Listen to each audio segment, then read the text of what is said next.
Dear students and respected teachers, may peace be upon all of you. I, Engineer Majid Amin, welcome you to my YouTube channel Mastering Mathematics with Engineer Majid Amin.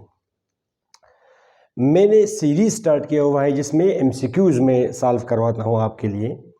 ये आज हम solve करेंगे MCQs chapter number 2 first year, जिसका chapter number 2 का नाम है matrices, first year mathematics. तो चलिए स्टूडेंट्स स्टार्ट कर लेते हैं MCQs। ये क्वेश्चन नंबर 1, ये रिव्यू एक्सरसाइज में MCQs हमारी बुक में गिवन होते हैं। तो क्वेश्चन नंबर 1 में ही सेज के choose the correct option, choose the correct option, multiple choice question. First number MCQ में उसने आपको दिया है कि अगर ये, इसको आप पढ़ेंगे किस तरह, डिटर्मिनेंट, कि अगर determinant of 7a - 5b 3c -1 2, अगर ये डिटर्मिनेंट 0 के बराबर है,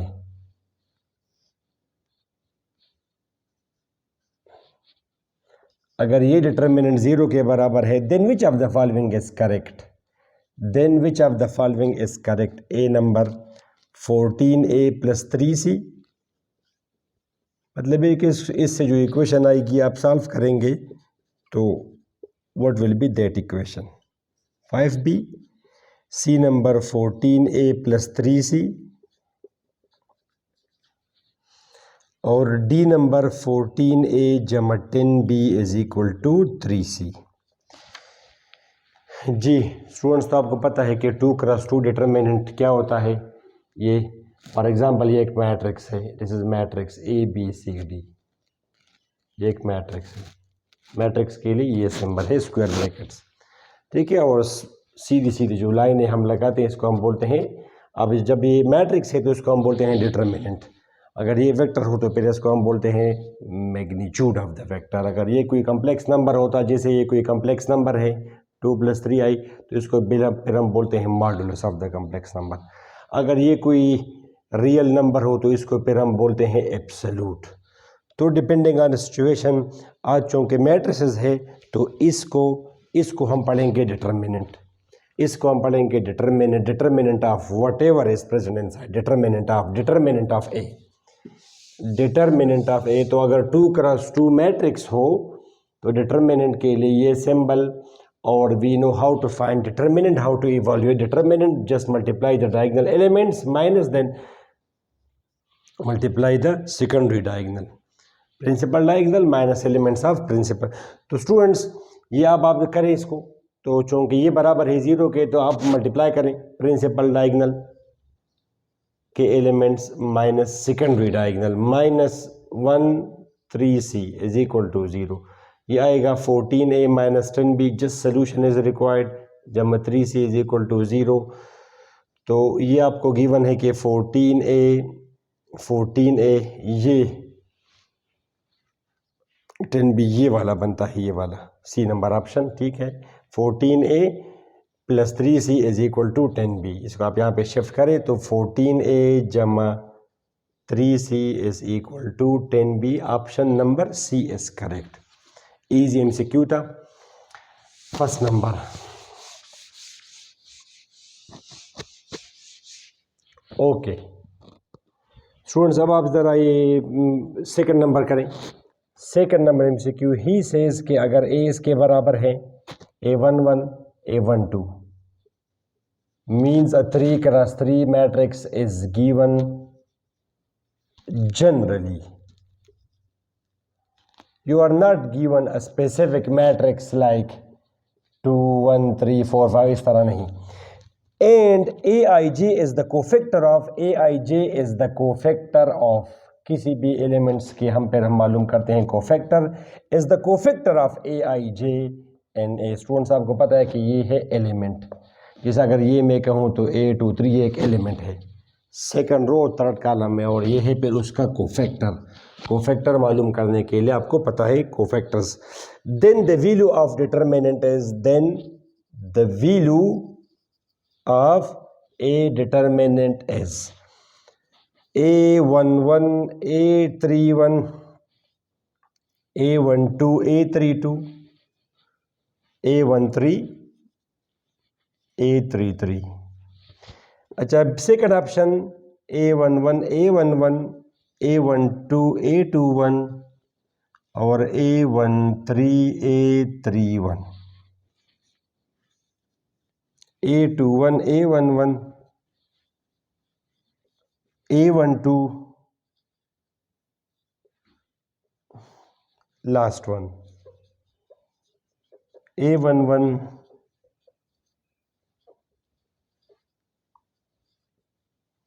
अच्छा स्टूडेंट, तो इसका ऑप्शन नंबर डी ठीक है, क्योंकि डिटर्मिनेंट की क्या डिफिनीशन है, ये अगर हाई ऑर्डर हो 3 क्रॉस 3 4 क्रॉस 4, डिटर्मिनेंट की ये डिफिनीशन है कि किसी भी रो या कोफैक्टर के एलिमेंट्स आप ले, किसी भी रो या कॉलम के आप एलिमेंट्स लें, determinant students, elements of a row या कॉलम, किसी भी रो या कॉलम के आप एलिमेंट्स लें और इसको फिर आपने मल्टीप्लाई करना है corresponding cofactors of the same row, corresponding cofactors of the same row या column, and then add them. जैसे स्टूडेंट्स अगर मैं करना चाहूं कॉलम 2 से, we say that expanding by column 3 और फाइंडिंग डिटरमिनेंट बाय कॉलम 3 एक ही चीज़ है। तो इसका फिर मतलब ये होगा कि आप क्या करेंगे, कॉलम 3 के एलिमेंट्स आप लिखेंगे। कॉलम 3 के एलिमेंट्स यहाँ पे कौन कौन से हैं, A13, यहाँ पे मैंने एलिमेंट्स को ब्लू लिखा, तो आप ज़रा लिखिए कॉलम 3 के एलिमेंट्स। स्टूडेंट्स कॉलम 3 के एलिमेंट्स कौन कौन से हैं, A13 A23, ये क्या है, ये है एलिमेंट्स कॉलम 3 के। अब आपने इन एलिमेंट्स को मल्टीप्लाई करना विद द करस्पॉन्डिंग कोफैक्टर्स, तो their corresponding cofactors will be, corresponding means के सेम पोजीशन, जैसे इट इज 1 3 तो cofactor will be also 1 3, cofactor will be 2 3, this is 3 3, cofactor will be 3 3, and then you have to add them, it is called a determinant। सो इस तरह अगर आपने for example आपने अगर रो 1 से करना हो, रो 1 से, तो you just need to write the elements of row first. The elements of row first are A11 A12 A13, these are elements of row first, and you have to multiply with the corresponding cofactors A11 A11 A12 A12 A13 A13, और आप add करेंगे तो you will get A determinant. यहाँ पे students इसने ये क्या है, क्या ये A11 A21 A31 ये आया है कॉलम फर्स्ट पे, कॉलम फर्स्ट के एलिमेंट्स इसने लिखे। अब ये अगर आप अच्छा स्टूडेंट्स, ये जो ऑप्शन नंबर डी है, ये इसने लिए है एलिमेंट्स, इसने लिए है elements of column first. You can see A11 A21 A31, and then he has multiplied with the corresponding cofactors, तो फिर ठीक है 1 1 1 1। जी स्टूडेंट्स अगर आप ये देखें A11 A12 A11 A12 A13, it's okay, these are what, these are elements of row first, these are elements of row first A11 A12 A13, but then these elements should be multiplied with the corresponding cofactors। तो यहाँ पे A11 है और यहाँ पे साफ दिख रहा है आपको कि A31 है, तो it is not the corresponding, so it's not correct option। Similarly A11 A12 A13, ये है 1 1 1 1 1 2 2 1, ये भी गलत है। ये A21 A22 A23, स्टूडेंट्स ये क्या है, ये है elements of row 2, it's okay, elements of row 2, तो 2 1 के साथ ये फिर 1 1 है, तो गलत है स्टूडेंट, तो आप ये वाला ठीक है A11। आपने ये भी मेक श्योर करना है कि एलिमेंट्स भी रो किसी रो या कॉलम के हो। जैसे स्टूडेंट्स फॉर एग्जांपल अब अगर यहाँ पे मैं लिखूँ फॉर एग्जांपल, ये तो आपका ऑप्शन नंबर डी हुआ, ये अगर होता A21, ये फिर है ये A22, ये फिर अगर यहाँ पे होता A33 A33। अब आपने ये नहीं देखना स्टूडेंट्स, आपने अब ये अगर आप तब भी ये गलत है, क्यों, ये है आपने ये नहीं देखना कि 2 1 2 1 2 2 2 2 3 3 3 3, नो स्टूडेंट्स, ये जो है ना A21 A22 A21 A22 और फिर ये A21 A22, अगला फिर इसने लिखा एलिमेंट A33, तो these are not elements of a particular row. ये दो एलिमेंट्स रो 2 के हैं and third element is of row 3, so we can't say आपने कि कोई रो या कॉलम कंप्लीट कर देना है, सारे एलिमेंट्स किसी रो या कॉलम के आपने लेने हैं और फिर करस्पॉन्डिंग कोफैक्टर्स। तो स्टूडेंट्स इसका ऑप्शन नंबर डी ठीक था। उम्मीद है आपको इसकी समझ आ गई होगी।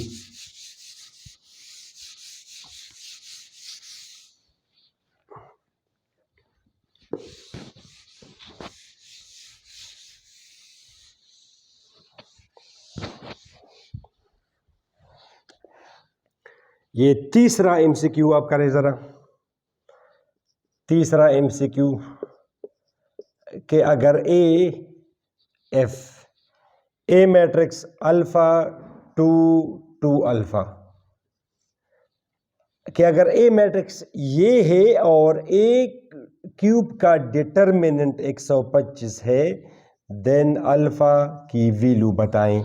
अल्फ़ा की वैल्यू +-1 +-2 +-3, अल्फ़ा की वैल्यू इसमें क्या हो सकती है? अल्फ़ा की वैल्यू क्या होगी अगर ये कंडीशन है सेटिस्फाई करे वो। ठीक है स्टूडेंट्स, तो सीधा सीधा ए मैट्रिक्स इसके बराबर है ए determinant alpha two alpha, determinant यह आ जाएगा α² - 2 ए डिटर्मिनेंट। स्टूडेंट्स ये उसने आपको दिया है कि ए क्यूब डिटर्मिनेंट यानी ए मैट्रिक्स को आप 3 दफ़ा मल्टीप्लाई करेंगे और उसका बाद में डिटर्मिनेंट लेंगे 125। तो इसको फिर मैं इस तरह लिख सकता हूँ, I can write this as they, और 125 को हम लिख सकते हैं 5 क्यूब। तो ए determinant is equal to 5। Students ये इससे कैसे आया? ये एक प्रॉपर्टी है, ये एक प्रॉपर्टी है कि अगर आप कोई स्क्वायर मैट्रिक्स है स्क्वायर, वो आप n टाइम्स मल्टीप्लाई करें उसका आप डिटर्मिनेंट लें, या फिर आप डिटर्मिनेंट लें वो पावर आप n करें, they will be equal. Square अगर मैं आपको समझा दूं, जैसे ये प्रॉपर्टी है स्टूडेंट्स, प्रॉपर्टीज, और प्रॉपर्टीज पे आपने बिलीव करना है, straight for properties. For example अभी एक मैट्रिक्स है, एक आसान सी मैट्रिक्स आप लें 2 - 1 1 और 3, जैसे ये एक मैट्रिक्स है। ठीक है स्टूडेंट्स, अगर आप मालूम करेंगे इसका डिटर्मिनेंट तो मालूम करेंगे 6 - -1 = 7। ए डिटर्मिनेंट आया 7, ए डिटर्मिनेंट स्क्वायर करेंगे दोनों साइड तो यह आ जाएगा 49। अब अगर मैं ए स्क्वायर मालूम करूं, पहले ए स्क्वायर मींस ए टाइम्स ए, 2 - 1 13, 2 - 1 13, ए स्क्वायर ये आप मल्टीप्लाई करेंगे तो 4 - 1 3, ये -2 - 3 आ जाएगा -5, 2 + 3 5 -1 + 9 8, ये है ए स्क्वायर।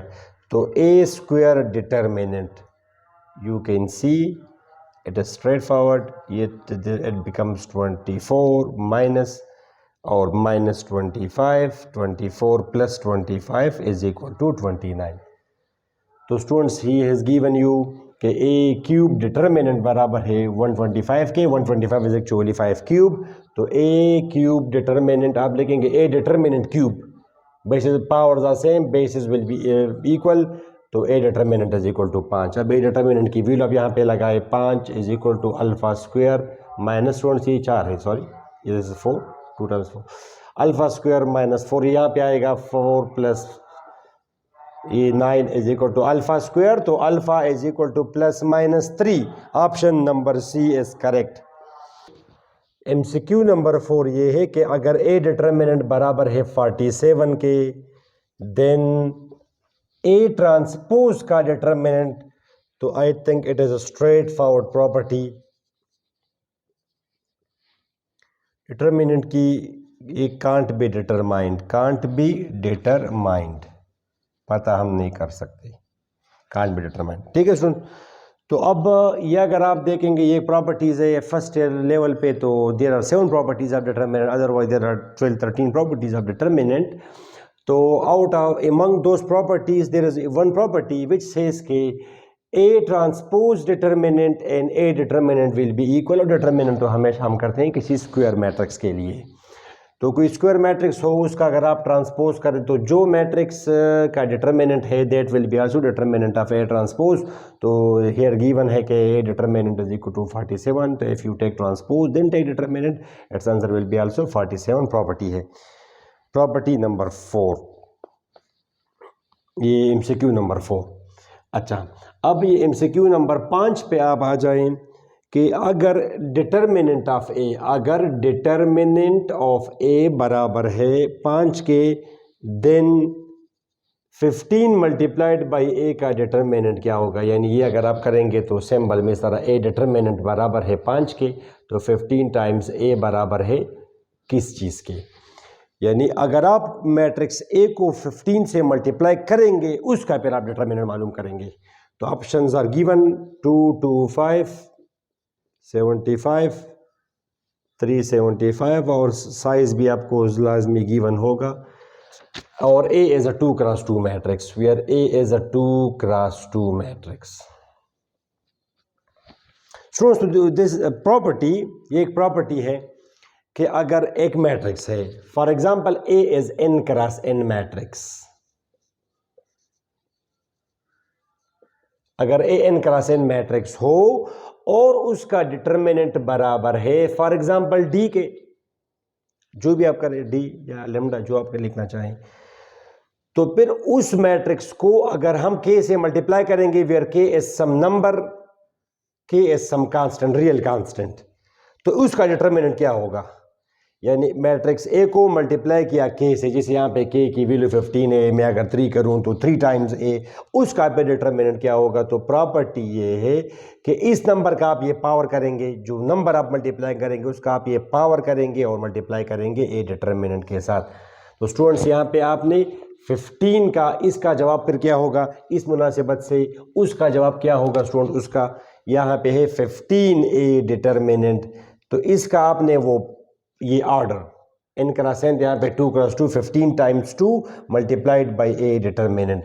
तो 15 स्क्वायर आप करें और फिर आप उसको 5 से मल्टीप्लाई करें। 15 स्क्वायर तो बड़ा सिंपल होगा आपके लिए, 25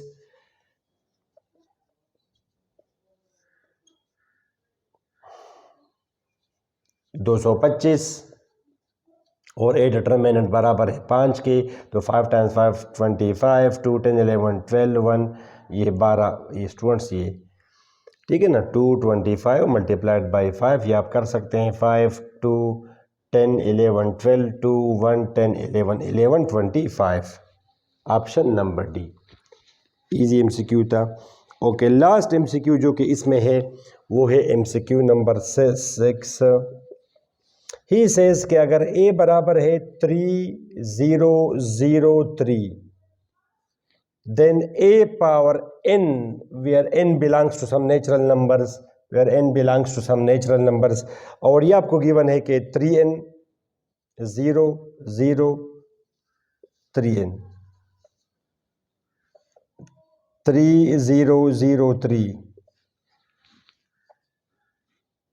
3 power n 1001,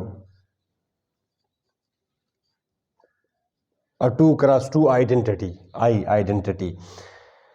okay, this was the last MCQ. और स्टूडेंट, इसका सोल्यूशन ये है कि अगर आपके पास इसके बिहाइंड क्या लॉजिक है, क्या पॉइंट है, प्रॉपर्टी आप इसको कह सकते हैं कि अगर A as a square matrix, A as a scalar matrix, I hope you know what is scalar matrix, जिसका आउट ऑफ प्रिंसिपल डायगोनल सारे जीरो हो और प्रिंसिपल डायगोनल में कोई नॉन जीरो नंबर हो, जैसे ये कोई नंबर है जो भी आपका लेमडा 0, यहाँ पे आप 2x, चाहे ये 3x3 हो या 4x4 हो, इससे फर्क नहीं पड़ता। It is a scalar matrix where lambda is some non zero constant.